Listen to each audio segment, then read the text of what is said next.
강달러가 아니라 킹달러라. 지금 달러의 가치가 그만큼 올라간다는 뜻입니다. 야, 이렇게까지 올라가는 쉽게 말입니다. 달러 인덱스, 이게 달러를 가치를 나타내주는 지표거든요. 2025년 1월 2일입니다. 109.33입니다. 그러면 2022년으로 되돌아갑니다. 2022년 11월 18일에 109.64였거든요. 그때 이후 최고치입니다. 달러의 가치가 엄청나게 올라가고 있는 거죠. 달러 인덱스는요, 6개 통화 대비해서 달러의 가치를 나타내 주는데 100을 넘으면 이게 달러의 가치가 강해졌다는데요. 109까지 올라갔으니까 강해진 정도가 아니라 엄청나게 강해졌다. 그래서 강달러가 아니라 킹달러다. 제가 이렇게 표현한 겁니다. 이 6개 통화라는 게 유로와 엔화, 파운드와 캐나다 달러, 스웨덴의 크로나, 스위스의 프랑 이렇거든요. 그러면 상대적으로 말입니다. 달러가 강해지면 유로화는 약해진다. 엔화도 약해진다. 예, 파운드화도 약해진다. 이런 뜻인가요? 맞습니다. 약해집니다. 그런데 달러 인덱스는 계속 올라가는 거예요. 이게 왜 올라가느냐?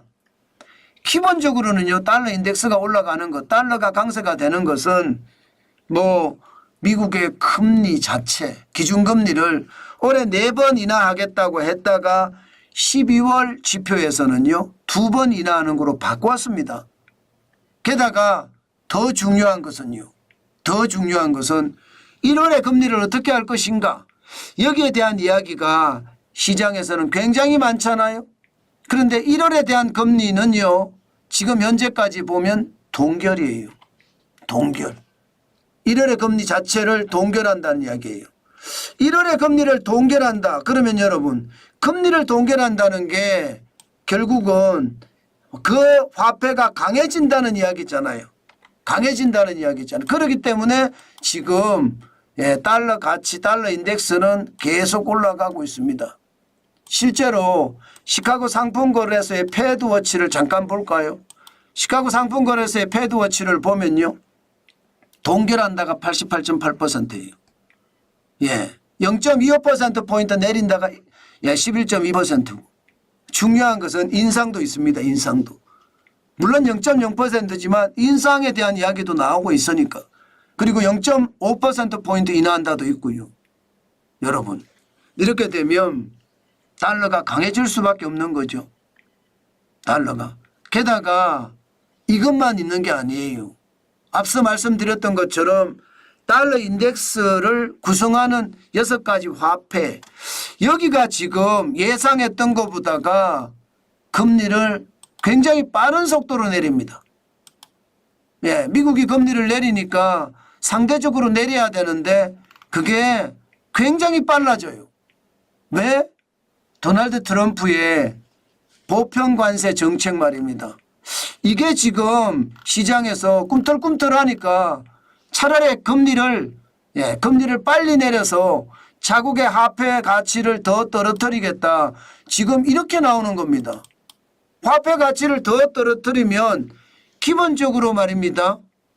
기본적으로 대응을 할 수가 있거든요. 트럼프 대통령이 계속해서 보편관세를 많이 매긴다고 하더라도 이를 대응할 수 있습니다. 그러니까 6개 통화들이 전부 다 저마다 빨리빨리 지금 내리고 있습니다.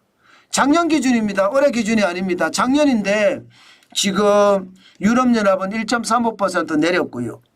예, 영국도 0.5%, 캐나다도 1.75% 내렸습니다. 스웨덴도 1.25% 내렸고요. 스위스는 0.75% 내렸습니다. 6개 통화가 이 6개 통화잖아요. 일본은 아직도 안 올렸습니다.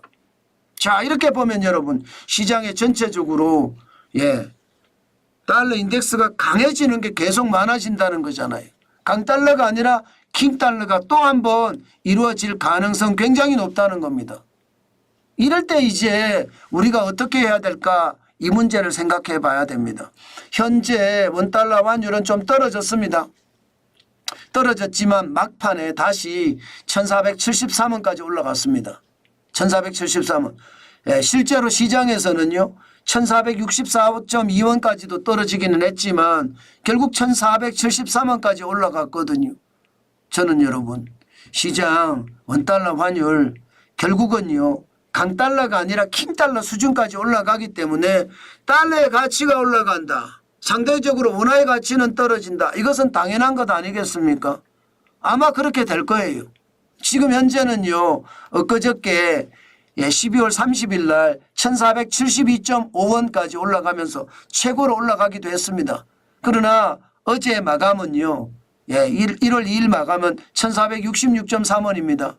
여전히 높은 수준이죠. 그런데 더 높아질 수 있다는 거죠. 더 높아질 수 있다. 한번 우리가 시장을 봐야 됩니다. 지금 대한민국의 원달러 환율은 굉장한 위험 수준에 있습니다. IMF 외환위기 때 달러당 1920원 그리고 글로벌 금융위기 때 1570원이었잖아요. 지금이 12월 30일 기준으로 1472.5원인데 높은 숫자입니다. 굉장히 높은 숫자예요. 그렇기 때문에 여러분 경계감을 가지고 시장을 봐야 된다는 말씀 또 한 번 드립니다. 저는 달러를 작년까지는 조금씩 팔았습니다. 아마 올해 들어서도 저는 달러를 팔려고 생각합니다. 계속해서 1월 15일이 도널드 트럼프 대통령의 취임식이잖아요. 그때까지 어떻게 분위기가 바뀔지 모르지만 많이는 아니더라도요. 조금씩 팔아가면서 시장에 대응해 가겠다 이런 생각을 하고 있습니다. 더욱이나 말입니다. 환율은 앞으로 더 강해질 거예요. 어떤 식이든 더 강해질 거예요. 왜? 미국은 나홀로 성장을 한다고 이야기하잖아요. 당분간. 유럽은요 무너지죠. 중국은요 무너집니다. 상대적으로 지금 미국의 달러가 강해질 수밖에 없습니다. 게다가 중국이 무너지면 우리도 덩달아서 나빠지는 경향이 생기거든요. 그것까지 감안을 해보면 환율은 더 올라갈 수는 있습니다. 그러나 최고로 올라갔을 때까지 기다리는 것보다 어깨 정도에서 파는 게 오히려 더 좋지 않을까 저는 그런 생각도 해본다는 뜻입니다. 강달러가 되는 거 우리가 한 번쯤 시장을 보시면서 항상 또 한 번 생각하고 또 한 번 생각하는 것 잊지 말았으면 좋겠다. 그 말씀 오늘도 강조해 드립니다. 달러는 그런 것 같아요. 달러는 세 가지 이유를 가지고 사든가 팔든가 아니면 보유하든가 지켜야 될 것 같습니다. 세 가지 이유는요. 첫 번째 리스크 해지를 하겠다. 위험을 회피하겠다. 우리 경제가 지금보다 더 나빠지고 상황이 더 심각하게 될 수도 있겠다. 이렇게 생각하면 달러를 사는 겁니다. 그죠? 달러 비싸든 싸든 달러를 사는 겁니다. 또한 실질적으로 내가 달러를 필요로 해요. 외환 결제를 해야 된다든가 자녀들에게 달러를 보내야 된다든가 공부하고 있는 자녀들한테 외국에 보내야 되잖아요. 그러면 분할 매수하는 겁니다. 이거는 분명합니다. 그러면 보유하는 건 뭐냐?